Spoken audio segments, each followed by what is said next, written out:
একটি সবুজ শ্যামল ছোট গ্রাম যাতে কিলবিল করছে সাপ। মানুষ আর সাপ এখানে প্রতিবেশী, আয়তনে মাত্র ৩ বর্গ কিলোমিটার। সমুদ্র পৃষ্ঠ থেকে উচ্চতা প্রায় ২৭০০ ফুট। মাত্র ৬০০ জনের বাস এই জনপদে। বাকি সব সাপ কোথায় জানেন?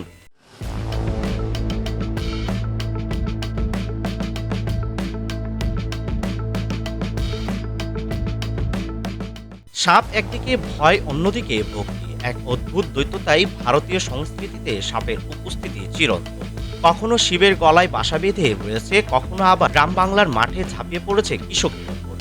লোককথা থেকে পুরাণ, মন্দির থেকে মাটির ঘর, সব জায়গাতেই সাপের ছায়া।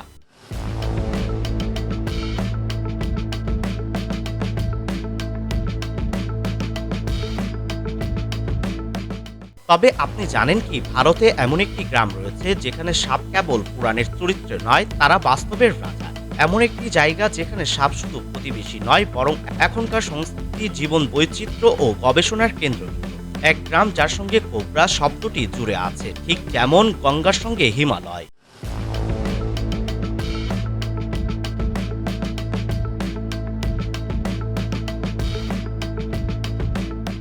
কোথায় এই সাপের গ্রাম? ভারতের পশ্চিমঘাট পর্বতমালার বুকে অবস্থিত কর্ণাটকের আগমে। এখানে এত বৃষ্টি হয় যে একে দক্ষিণের চেরাপুঞ্জি বলা হয়।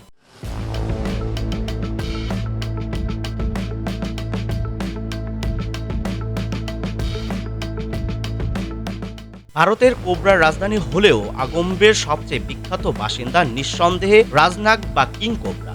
এখানেই বিখ্যাত সরীসৃপ গবেষক পদ্মশ্রী রোমুলাস হুইটেকার প্রতিষ্ঠা করেন, যা ভারতের প্রথম রাজনাগ রেডিও টেলিমেট্রিক প্রকল্প চালু করে।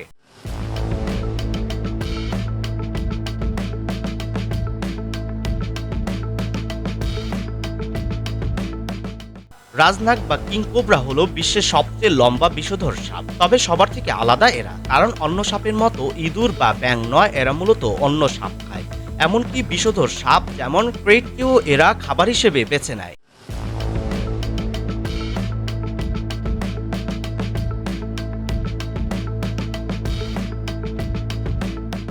সাপদের সাপবনের খাদ্য শৃঙ্খলে একেবারে শীর্ষে এই আগম্বেই ভারতে সেই রহস্যময় প্রাকৃতিক কোষাগার, যেখানে সাপ শুধু ভয় নয়, গবেষণা, শ্রদ্ধা আর জীববৈচিত্র্যের চাবিকাঠি।